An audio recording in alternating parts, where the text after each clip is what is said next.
back again, the Delco Pro-Am 2011 Championship Game pregame show. Again, joined by Simon Rosenwasser, Tom Dillard, and Shane Eachus. And guys, we've talked about the matchups on paper, two of the best teams in the league, obviously, as they're here in the championship game. But going forward in this game, some of the best matchups to watch for. What do you got? Yeah, Aaron, I'll tell you what, if you were to come into this season and ask me to pick out teams to likely be playing for the championship, with the exception of Millennium, the reigning champions, who were dethroned by Omega, it's not real likely that you were going to pick out two teams other than these guys. Yeah. On paper, they match up in terms of height, ability, where they've played, those sorts of things. They match up pretty evenly.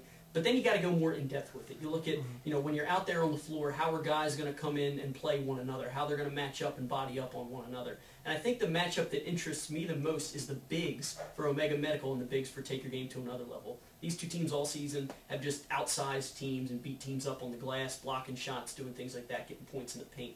Tonight, they're not going to be able to have as easy a time doing that, seeing as they're even in that category. In particular, Guy-Marc Michel down low, banged in there against Rob Kurz. I'm not sure that he's going to draw the defensive responsibility of Kurz on account of Rob Kurz can stretch it out and he can take you out from beyond the arc as well. I don't think they want to get Michel away from the basket. Probably have someone like Antonio Pena, who's not really an outside shooter. He can knock down the outside shot, but it's not really his game. And then, or also Frank Tweezy. Yeah, he's not. He's not going to set up out there. But I'll tell you what, I wouldn't be shocked at all if Rob Kurz draws the defensive responsibility of a Guy-Marc Michel or a Dry Grant if he's in attendance tonight. Some Rob of the big Kurz guys is almost more of a distraction, not distraction. Decoy. Decoy, thank you.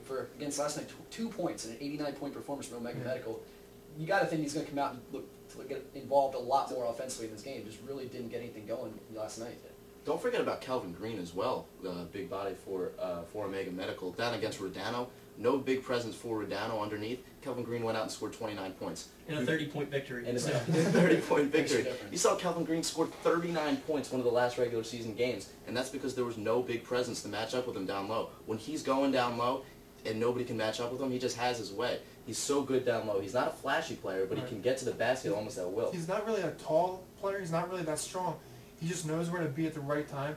He can knock down the outside jumper. It's like you constantly see him just picking up the offensive rebounds and putting them back. That's really his game. In terms of just stature, though, you can't help but draw comparisons to Marty Collins when you look at Kelvin Green in terms of the way they're built. And I know this is something you and I talked about. You're putting Marty Collins on, not Kelvin Green, you're putting him somewhere else. Yeah, I'm saying Marty Collins and Reggie Redding are being matched up all night long here tonight.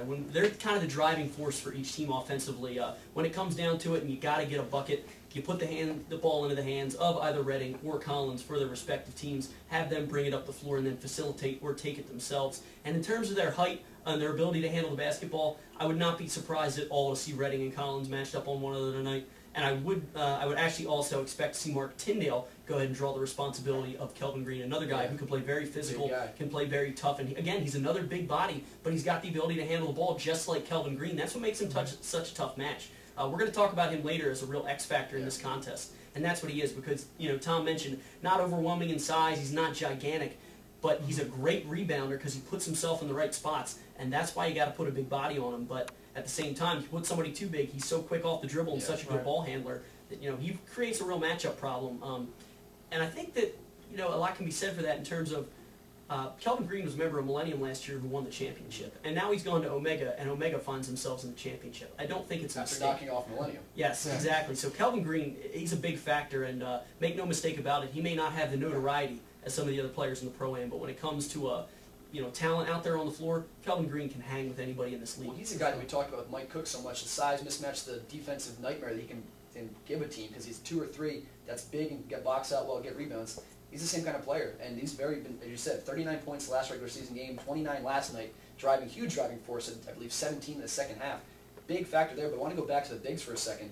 You talked about the matchup between Take Your Game to Another Level and Omega, the bigs between those guys, and you got to think just on paper with Rob Kurtz and Antonio Pena, and if Dan Giroux shows up too, that's 3 big guys that can score as opposed to just 3 big guys. And they can stretch it out. And that's, I was going to say 3 guys who can shoot the outside jumper. They're not just guys who post up and really throw their body around underneath. They can pull it out and really knock down the outside jumper if they have it, and even if they don't have it, they can really just rise up over their defender. And it's not the best looking jump shot, but it goes in. It goes in. It's It's amazing the fact that Omega Medical was the 8 seed coming into this playoffs. They were 5-5 in the regular season, so certainly. Keep in mind, if we didn't have that disqualification from Hoops 365, they wouldn't even made the playoffs. True. They were the last team to sneak in. one of those That's a great losses point. was the result of a forfeit. Yeah. Likely would have been a victory in that game. They were taking on a team that I think finished the season with just one win, and it was that forfeit. Yeah. So it's kind of hard to say that, it's surprising that they're in. They didn't play consistent the entire year, but when they came out and played, they've been as dominant as anybody. It's true. You mentioned before the X factors for each team. Some of these guys have guys that, not necessarily Kelvin Green, not the most, noticeable guy on the floor, but definitely contributes. Same thing you talked about Mark Tyndale, how he could be an X factor. Looking at these two teams, what are the X factors for each of these guys or for each of these teams going forward in this game if they want to win? I think bottom line is it's going to be all about hustle here tonight. It's going to be who wants it more. Again, we talk about how evenly matched they are. We talk about how you've got your Kelvin Greens, your Mark Tyndales, your Marty Collins, your Reggie Reddings. Those guys are going to go out, they're going to play basketball.